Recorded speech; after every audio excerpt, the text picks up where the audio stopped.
Hello. I'm not going to bother giving a long introduction because I think you know this man. I think some of you have even read his books. So we're going to have, just to give you an idea, we're going to have a 40-minute discussion, general chat, and then there'll be 20 minutes or so of questions from the audience. So please welcome to the stage Richard Dawkins.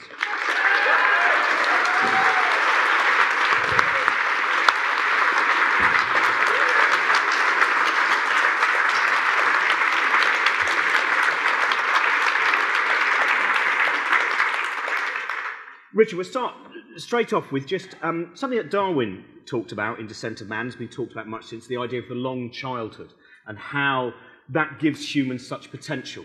And I wondered, first of all, in terms of your childhood, you've grown up to be someone who's been intrigued about the universe and the living things that we so far know within it. And I wonder how much your childhood has shaped your intrigue in the world now.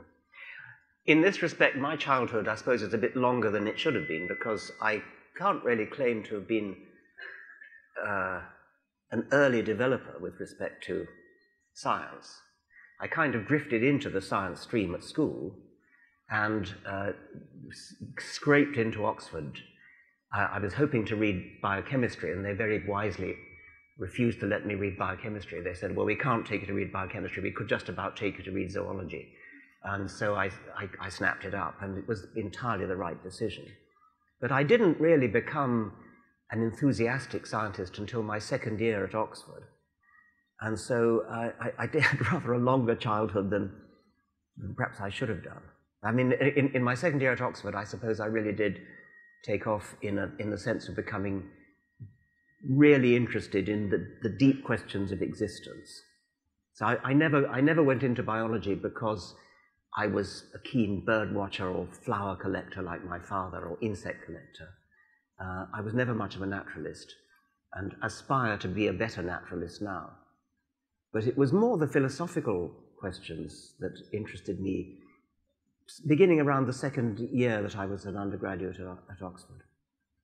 So Darwin, of course, has been incredibly important in shaping your mind. I think saying the theory of evolution by natural selection is, of course, such a powerful theory. And I wonder, when did you first come across Charles Darwin as a figure of science and as a man? I think my father probably introduced me to the idea of natural selection probably when I was about 14. And I didn't really get it, actually. I mean, I'm slightly shamefaced to say that now.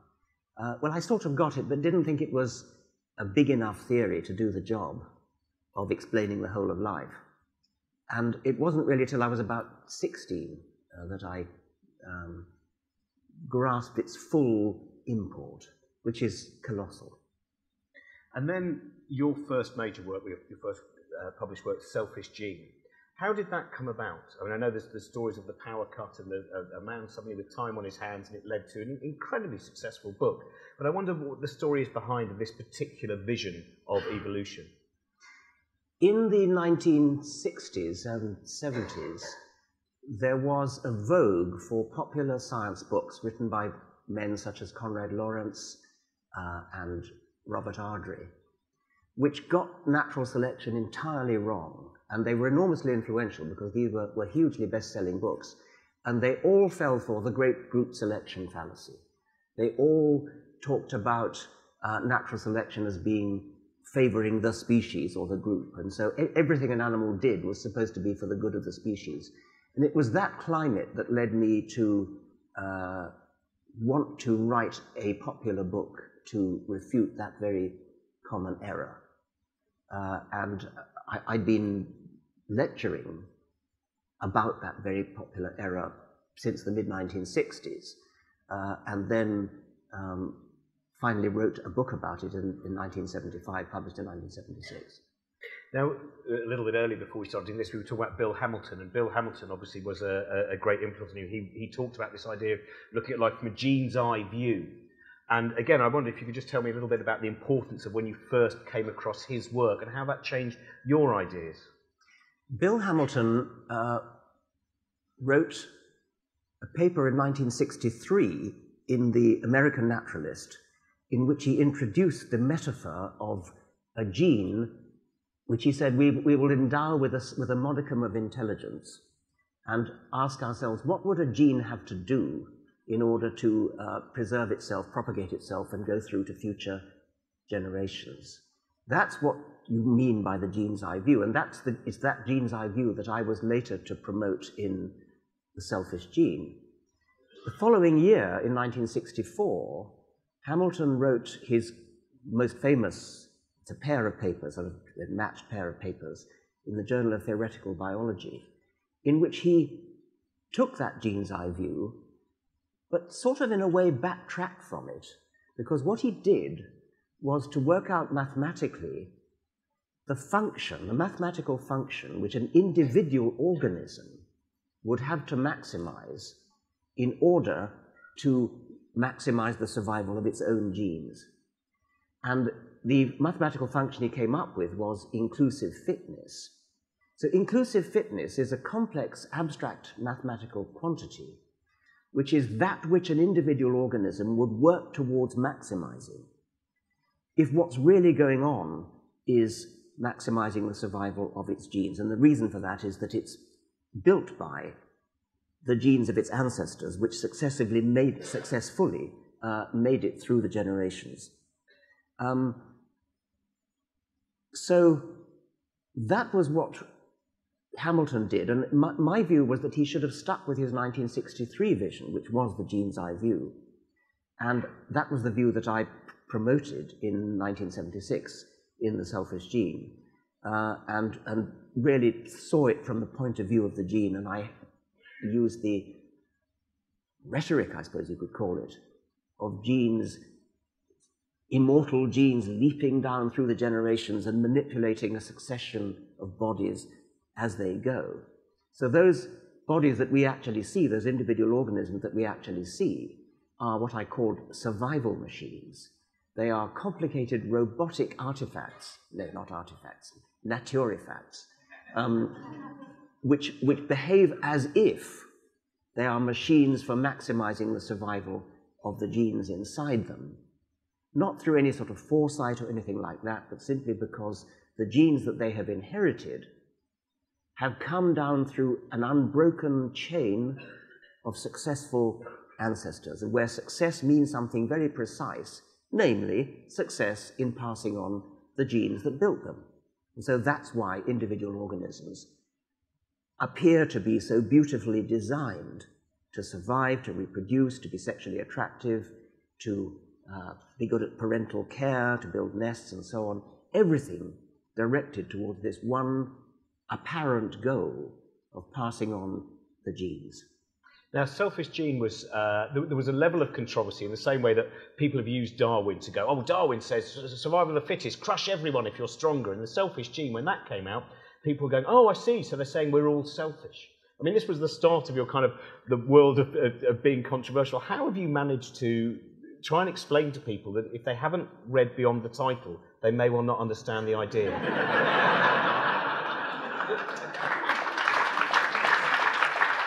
Yeah. You need to read the rather extensive footnote on the title, which is the book itself. Yes.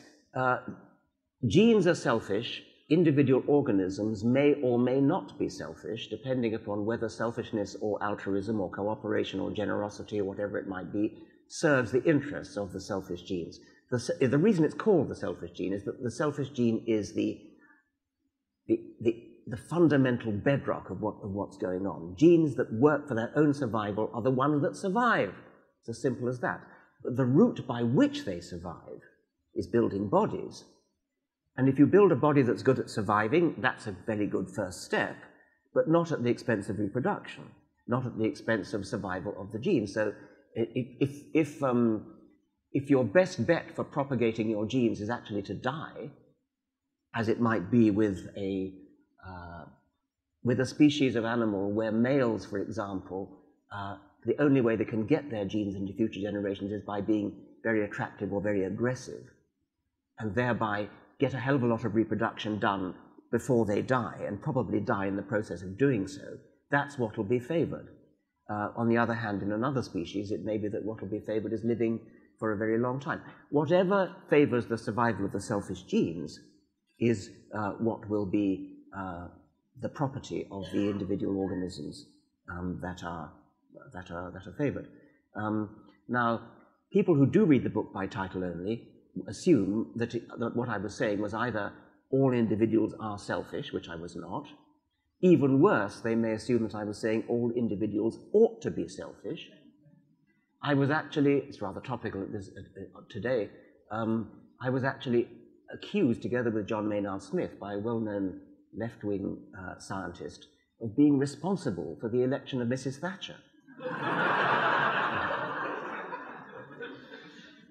What is it about the theory of evolution by natural selection what do you think, what's the difficulty people have with it? Those who it seems to have, as you've discussed before, people don't seem to have such a problem with ideas of the Big Bang Theory, the idea of how the universe began, but in terms of the process of life on Earth, it seems that does create a level of vitriol. What do you think it is, and how can we get across the message that this is the problems with the Big Bang and the origin of the cosmos are different. I mean, people do have very grave problems with but I mean, that's genuinely difficult.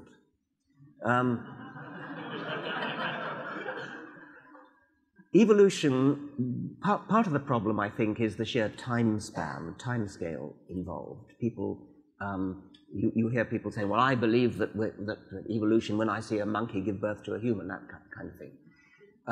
So partly they don't get the time scale, and it's very difficult to get. I mean, we're accustomed to years, centuries, have a bit of a problem with millennia. But when it comes to 1 million years, 10 million years, 100 million years, 1 billion years, we can't even begin to grasp that. So that's one problem. Another problem is that perhaps because there's been so long for it, because natural selection is such a powerful process, the illusion of design, which has been achieved in living organisms, things like the eye, which is famous, Darwin himself dealt with the problem, things like the eye, things like the heart, things like the brain, things like the cell, indeed, they are so overwhelmingly, sledgehammeringly carrying the illusion of design that people have grave difficulty in freeing themselves from the feeling that it must be designed. And I'm often curious as to why it took so long for a Darwin and a Wallace to arrive on the scene. It took until the middle of the 19th century, 200 years later than Newton, when, to my mind, what Newton achieved required really more intellect. I mean, it was much more difficult to do what Newton did than to do what Darwin did. Why did it have to wait another 2 centuries? And I think the reason may be that the intuitive power of the idea of design is so enormous that people it didn't even cross their mind that there might be a natural explanation for something as complicated and apparently designed as an eye, or indeed a body as a whole. So if somebody of the power of Newton's intellect had set himself the task of coming up with a naturalistic explanation, or indeed Aristotle set himself to the task of coming up with a natural explanation of living things, they might have got it. But somehow it probably didn't even occur to them that it was even worth looking for a natural explanation. It just seemed so obvious that it had to be supernatural. Have you ever managed to, because I think creationists, there are 2 different kinds. I think there are creationists who may well not have actually seen the facts, and then there is, of course, a broad group of political creationists. Have you ever actually managed to convince a creationist that perhaps the theory of evolution is a more accurate view of life on Earth? I did once. We had a graduate student at Oxford from America.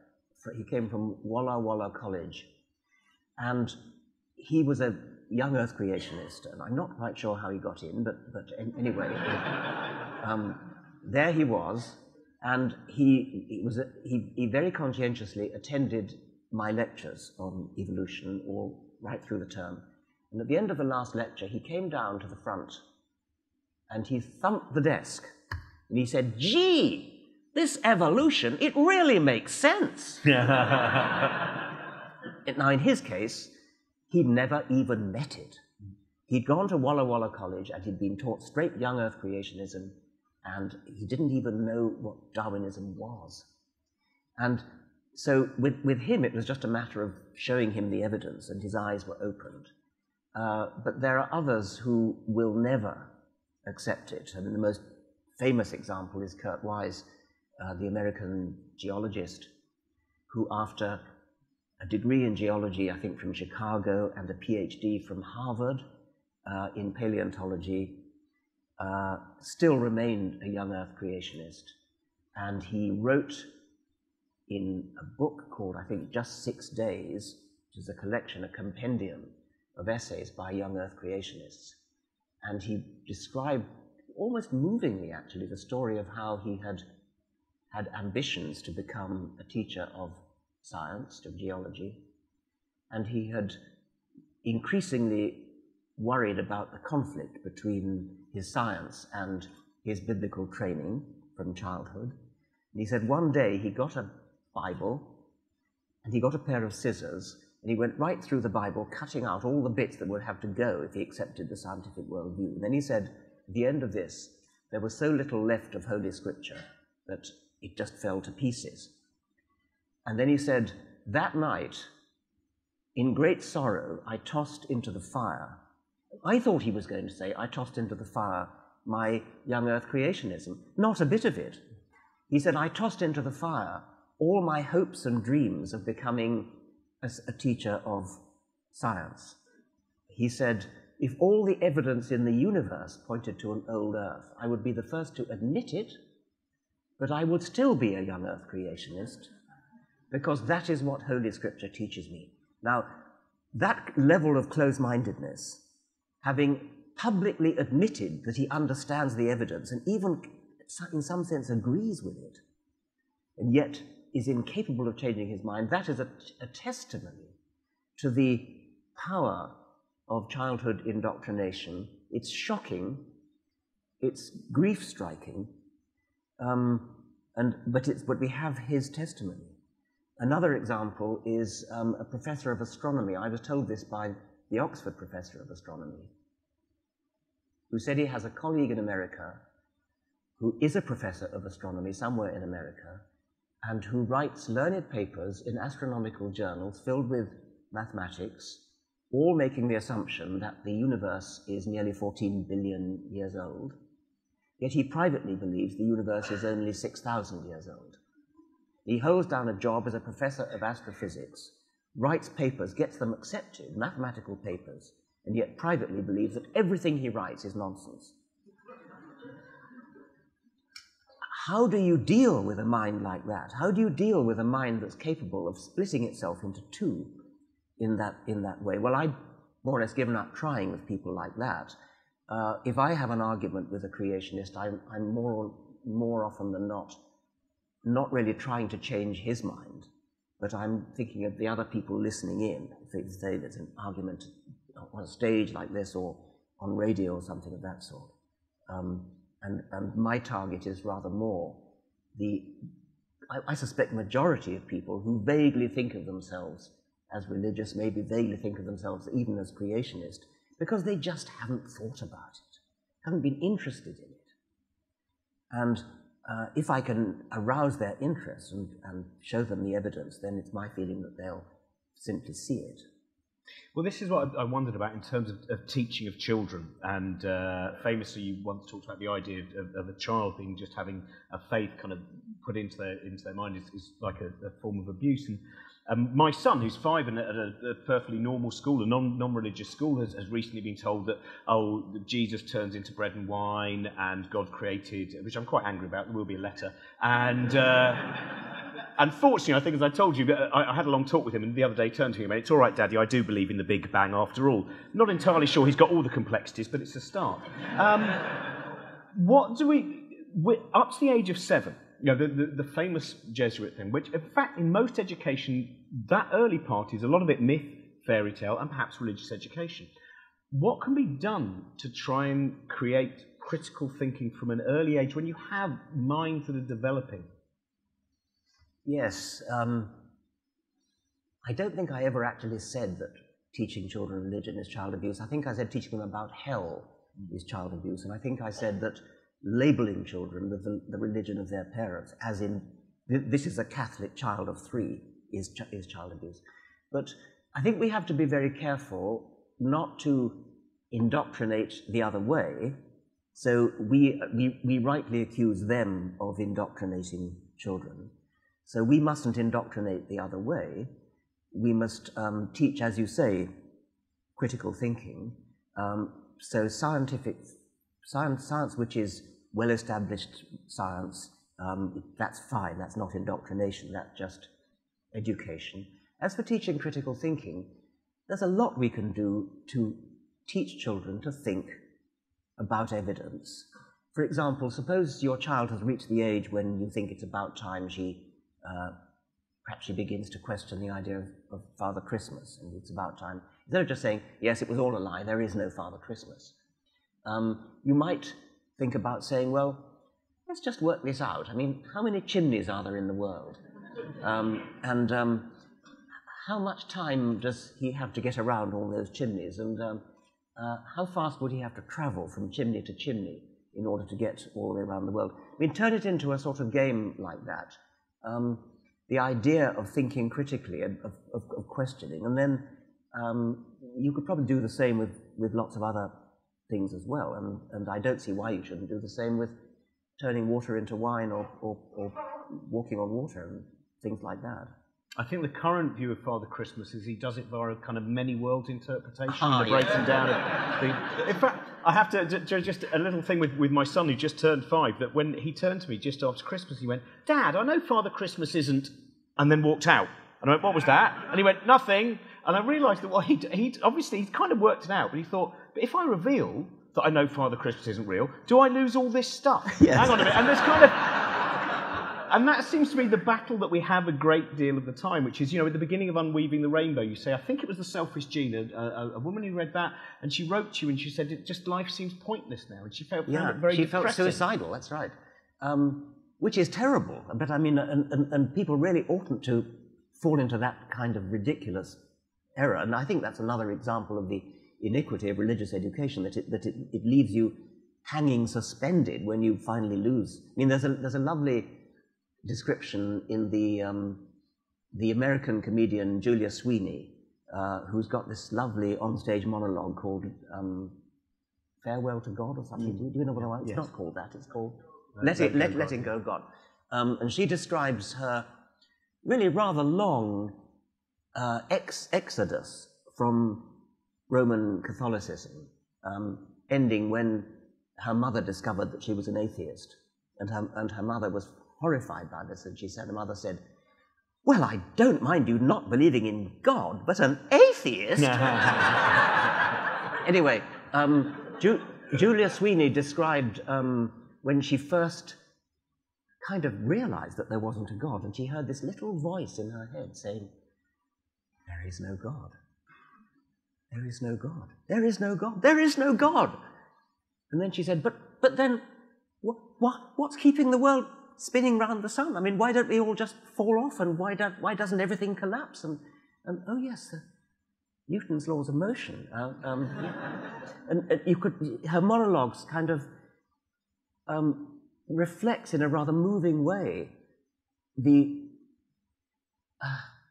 predicament that somebody who's been brainwashed from childhood onwards finds herself in when it's taken away. It's as though the rug's been pulled out from under her.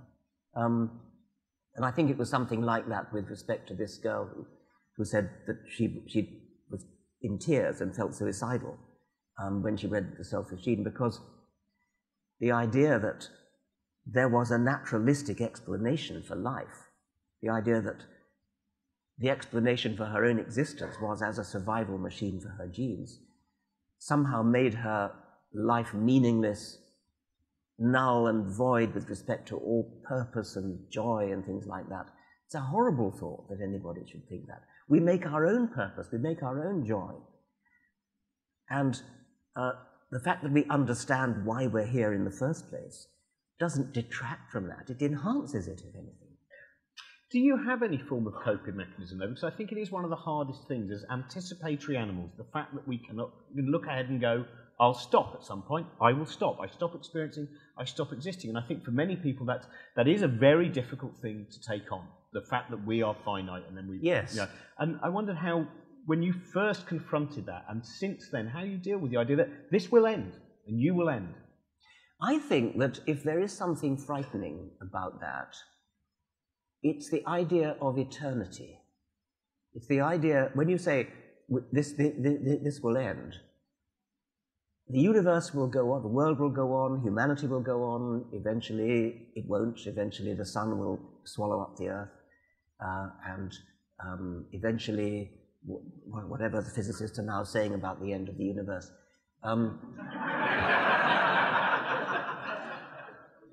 What's frightening is the idea of eternity. And eternity is at least equally frightening whether you're there or not. And I think it's actually rather more frightening if you're there.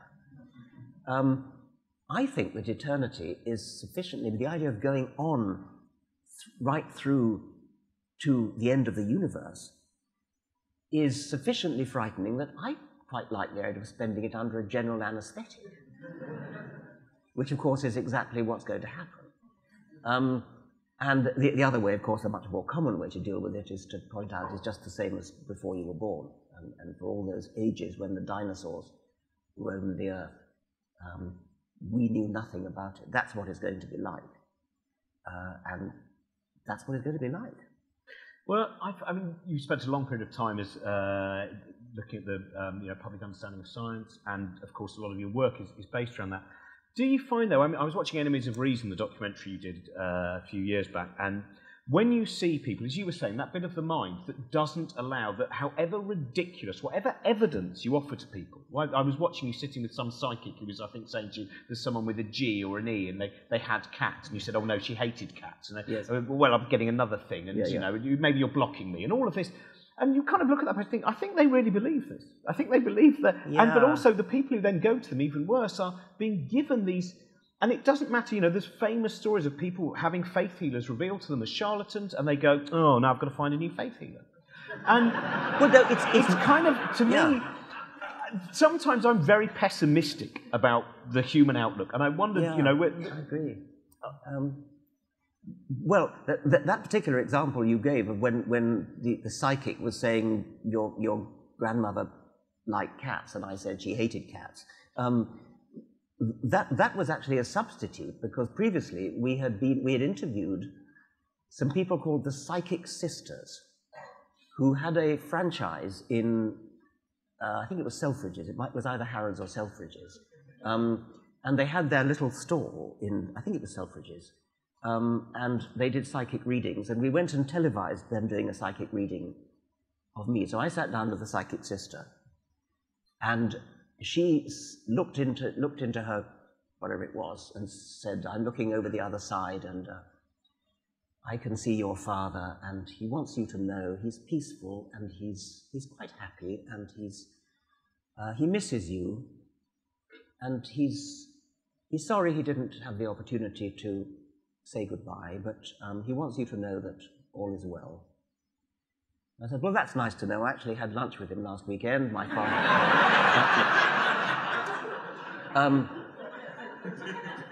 So she sort of stopped the camera, she stopped the interview, refused to sign the release form. I wasn't exactly leading her on, I was poker facing her. The way they work, as you know, it's the way they work is they try to guess, and they try to fish for possible indications.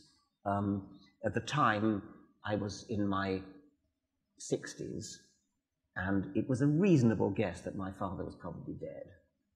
And so she kind of began with that guess.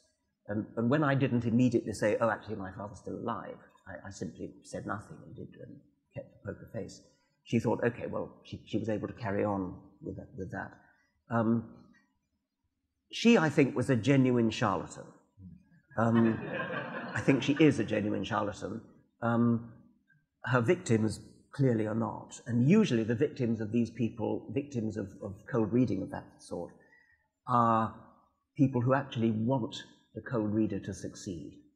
And so if the phishing achieves a certain little measure of success, you'll get an eager expression in the face of the victim, which reinforces the fake. And you know what they do, and they fish sufficiently, and if they miss out on C, they say, well, maybe it wasn't him who begins with C, maybe it was, I know, and maybe it was his father. Yes, and you give us a slight sort of feeling that yes, it was his father. Okay, I've skipped a generation. It was his father, that kind of thing. I think that there may be some who are genuine, some who are sincere. Most of them are just fakes. But what is the... I mean, I think it has got... Some of them have got a lot better because of smartphones now. When you walk in, they go on Wikipedia, so it means they've got a much better reading. But I am kind of intrigued again, though, but that block of in the human mind, where you can sometimes see people who are incredibly smart, who are very well read, and they will, but we still, and perhaps all of us, perhaps many of us in this room, have certain things, certain delusions and certain things that we believe without truly having evidence for it. Now, that seems to me to be the biggest block in terms of human progress. That if you can offer someone as much evidence as we can accrue for an idea, and yet they can still reject it, what do we, when we look across societies and levels of civilization?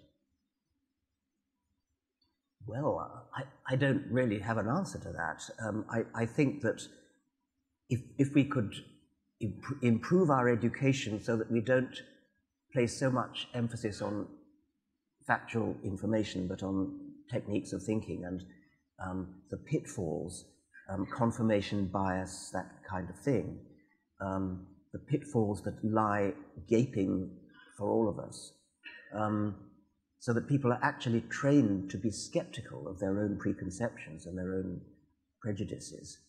The scientific method has improved itself enormously over a few centuries, not that many centuries, so that science is now a fairly well-honed tool for getting rid of as much as possible of these biases. I mean, when you think about medical research, which now almost always employs, wherever possible, double-blind controlled trials, that's actually quite recent. Because with the best will in the world, a scientist can't help being biased, perhaps in favor of his pet theory. Or he may even be biased the other way. He may be so alive to the danger of the bias towards his pet theories, he's even biased against it. And the audience, the readers of his papers, cannot know one way or the other. But if it's a double-blind trial, then that automatically guards against that. But medical research has only pretty recently been employing double-blind trials. There's a lovely story, I think, told by Kendrick Frazier of when he persuaded a homeopath to submit to a double-blind trial. And the homeopathic medicine, of course, failed. And the homeopath said, "You see, that's why we don't do double-blind trials. They never work." We did actually, for that same program, Enemies of Reason, with Chris French, we did a double-blind test of water diviners. And there, I believe, they actually were sincere.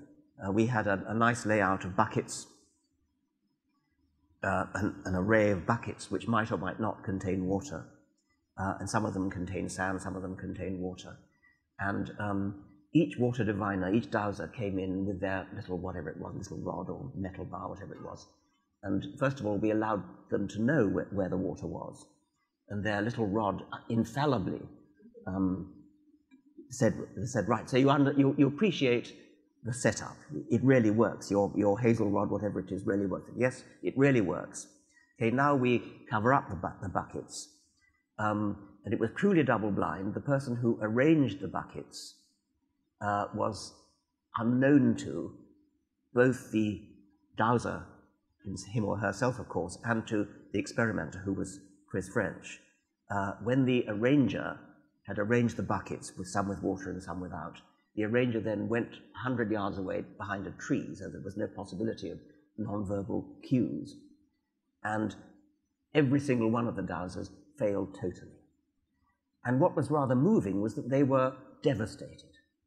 One of them was almost in tears. This has never happened to me before. I've always managed to do it before.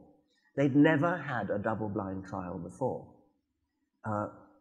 And it was really, as I say, quite moving to see the obvious sincerity of their despair, actually, at having failed. Is that ever a problem that, very briefly talk about religion, that sometimes you can take on religion in quite a full-on way? And I don't know if any of you have seen some of that stuff. But it can be, and with cognitive dissonance, it seems there is a problem, and we see it in lots of other issues as well, climate change being an example with James Delingpole and people like that, that when you tell someone they're wrong, this incredible trick happens where people believe even more that they are right. And we see it in the newspapers all the time. Doesn't matter how many times, no, that's entirely wrong. Well, that shows how right I am. Everyone thinks I'm wrong. I must be a prophet. And do you think that maybe in some of the techniques of approaching religion that we may need to rethink some of the ways of trying to woo people away to some of the more fundamental ideas? This is a perennial debate among me and my colleagues. How to, whether to be full on, as you say, or whether to be, whether to seduce, whether to sort of go out of your way to reach out to them. And I think actually both methods work with different people. So I think the good cop, bad cop double act can sometimes work quite well. It's commonly said, if you tell somebody you're an idiot for believing so they'll bristle so much that they'll go on believing it even more. And that probably is true of some people. I don't think it's true of everybody. For me, for example, just one anecdote, it's just an anecdote about me, but it's powerful for me. When I was an undergraduate, I read The Phenomenon of Man by Father Pierre Teilhard de Chardin. And I was captivated by this book and thought it was wonderful, and I think probably imitated his obscurantist style in some of my essays briefly.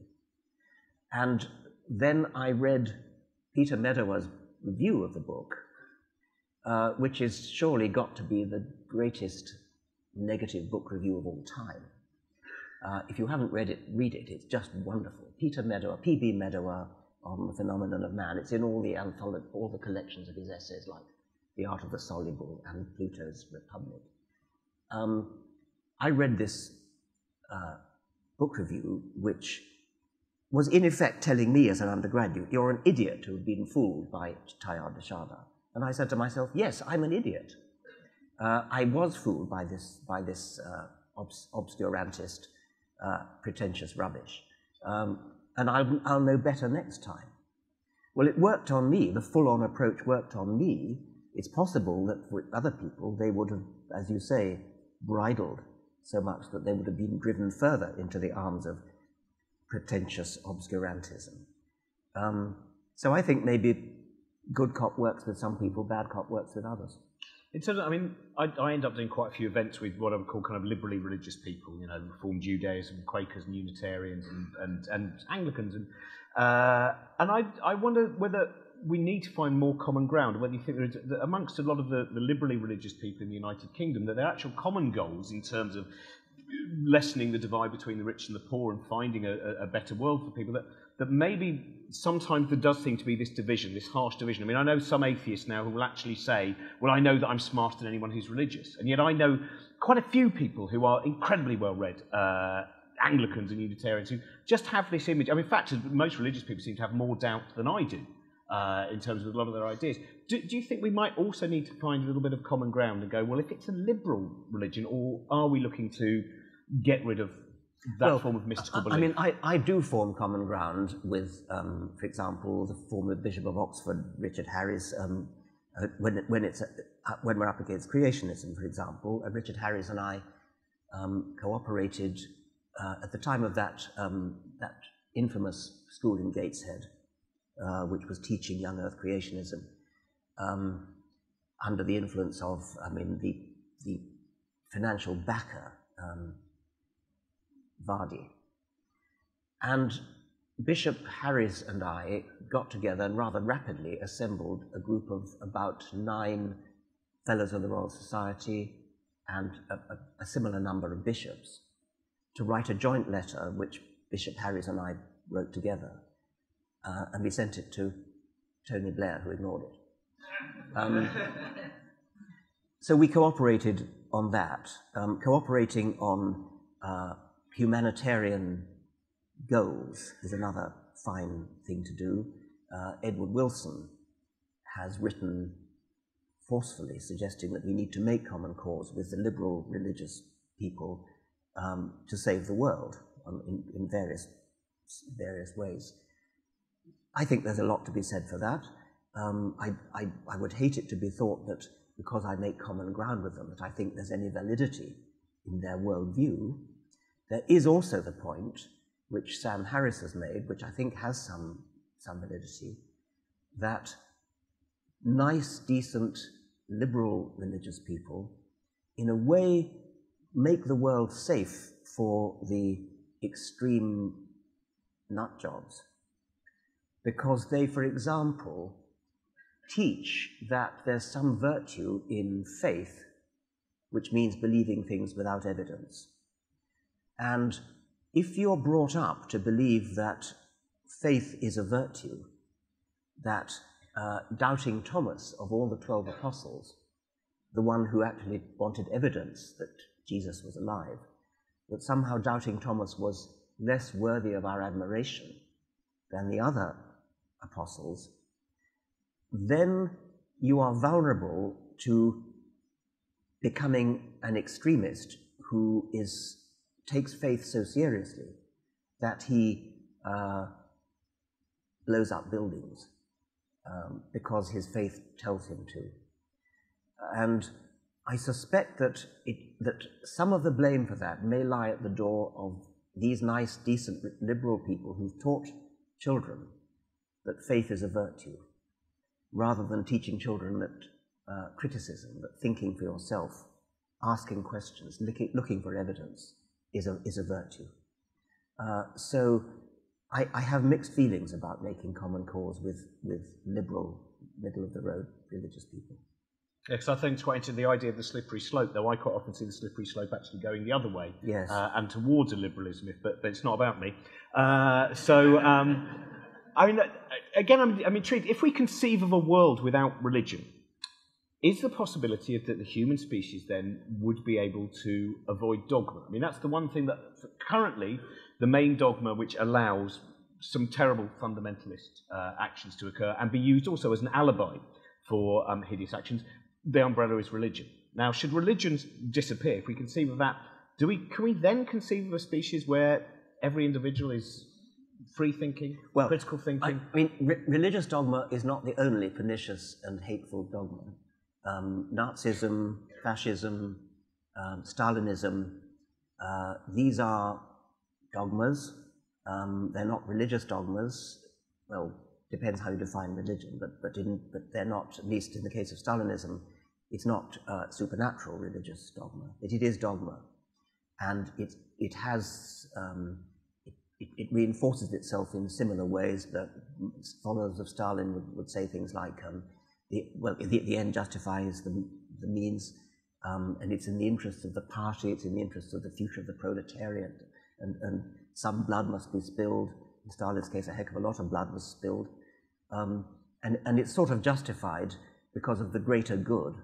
Now that's an equally horrible dogma. I would like to see us get rid of all such dogmas and it replaced by critical thinking again. What's the evidence? Let's sit down together and talk about the best sort of society we want to live in and talk about our values.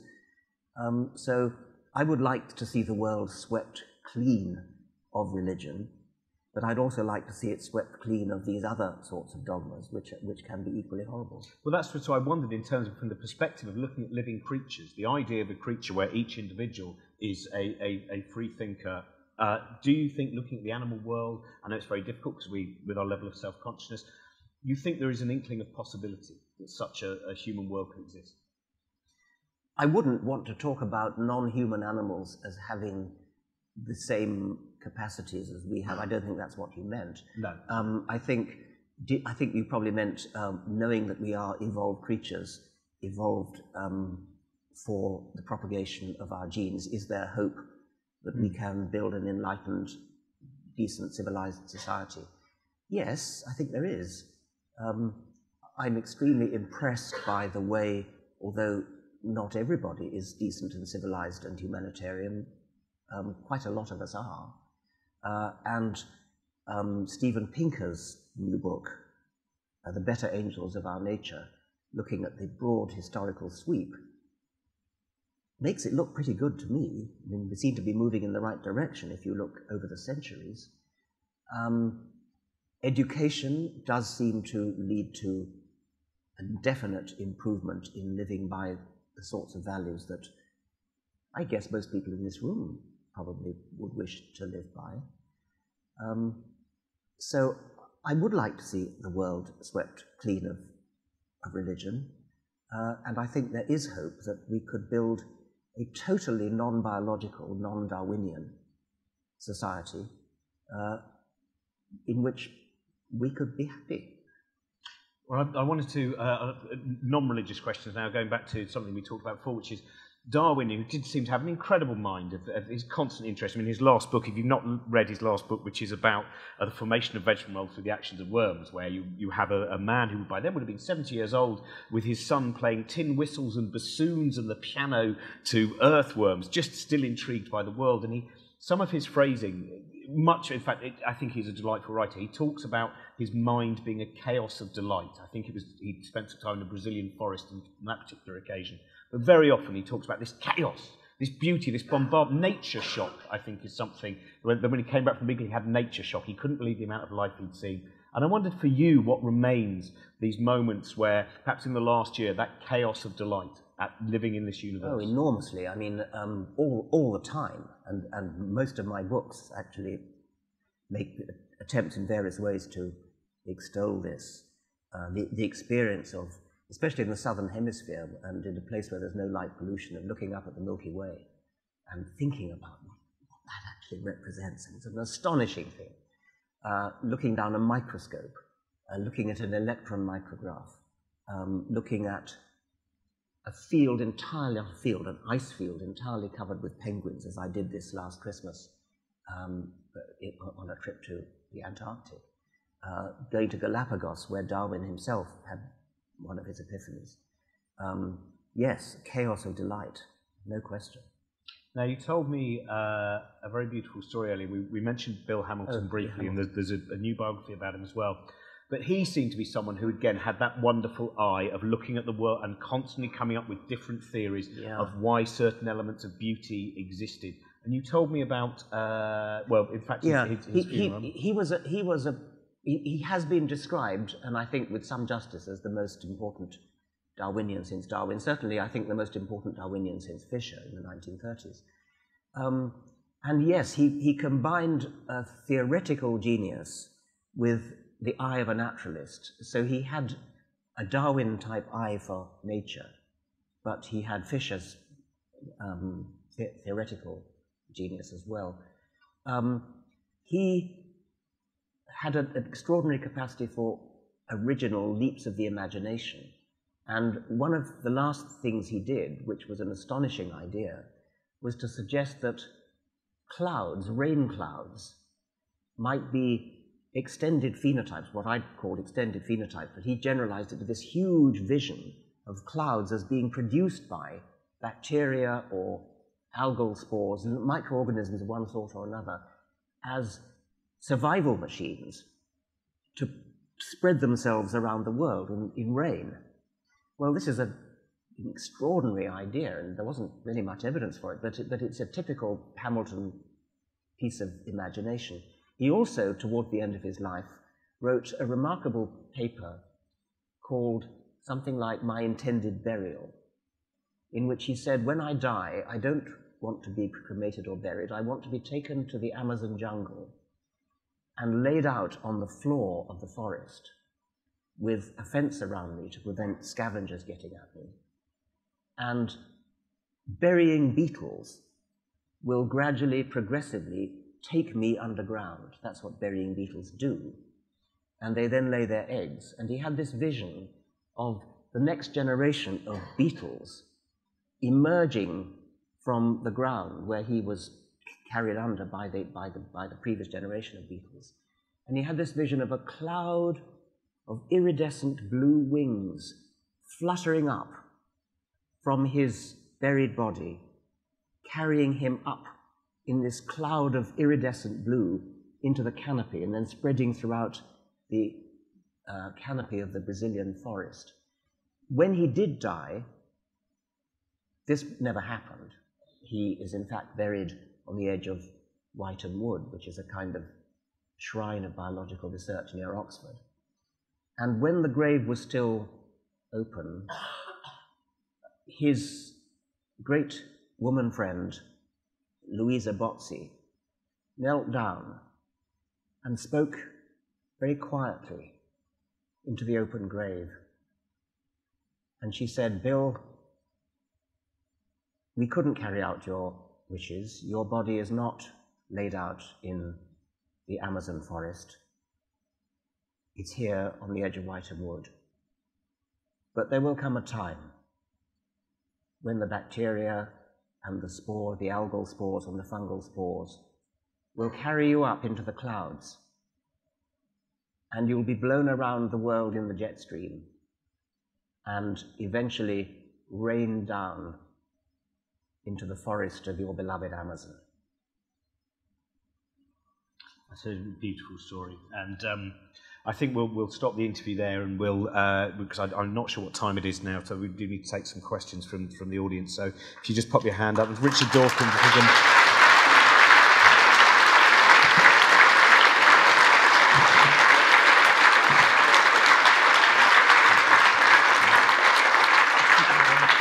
Where's the clock? Oh yeah, there's the clock. Yeah. We've got 5 minutes. Oh, I'm sorry. Right, who's got a question? Would anyone like to ask a question? You've covered everything. Amazing. Can we have the lights? I can't see if if we have the lights up a little bit. If anyone would like to come forward to ask a question. There we are.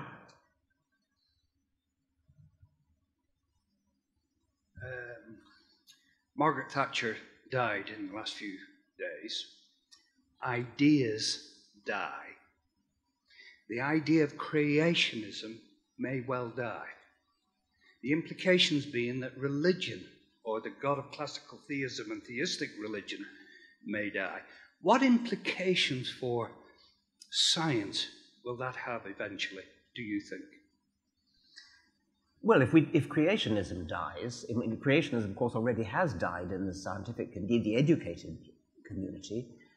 What that will mean is that science is able to get on with its job instead of having to waste its time with a sort of rearguard action against a yapping crowd of idiots.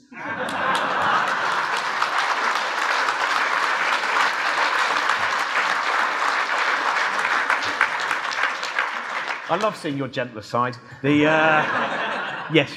So you've popularised the idea of the meme, which is, that maybe intellectual development might take over from genetic development or genetic evolution over time. So what do you think about ideas like the singularity and Ray Kurzweil and things like that? I'm not going to talk about Ray Kurzweil. I mean, you asked about memes, and I don't mind saying a little bit about that. The idea of memes was originally just to point out that Darwinism works. It doesn't have to be DNA. The whole book of the Selfish Gene had been about DNA, but it would work or could work elsewhere in the universe, wherever there is self-replicating information with some kind of phenotypic power. That's to say, power over the world in such a way that it influences its own chance of survival. And so the meme is the cultural analogue of the gene. There's absolutely no doubt that memes exist, in the sense that units of high fidelity do propagate themselves through human culture. That's beyond question. What's the Darwinian question is, does that give rise to evolution? Is there an actual natural selection of memes which gives rise to something equivalent to phenotypic evolution? I don't think there's any point in trying to link that to Ray Kurzweil. It seems to me to be quite separate question. We're going to have to draw the line there. And by the way, when I was reading Unweaving the Rainbow again, I love this D.H. Lawrence quote: "Knowledge has killed the sun, making it a ball of gas with spots." And then I immediately found some Richard Feynman, of course, yet again, tick your box in the bingo frame. "What men are poets who can speak of Jupiter if he were a man, but if he is an immense spinning sphere of methane and ammonia, must be silent." And I thought that's... I think Richard may well have, I'm not sure if he's signing books afterwards, there may well be some books outside, a few copies of my DVD with Brian Cox talk on it. He's got a lovely voice. They're outside as well. And hopefully we'll see most of you later on. Thank you very much, and thank you particularly Richard Dawkins.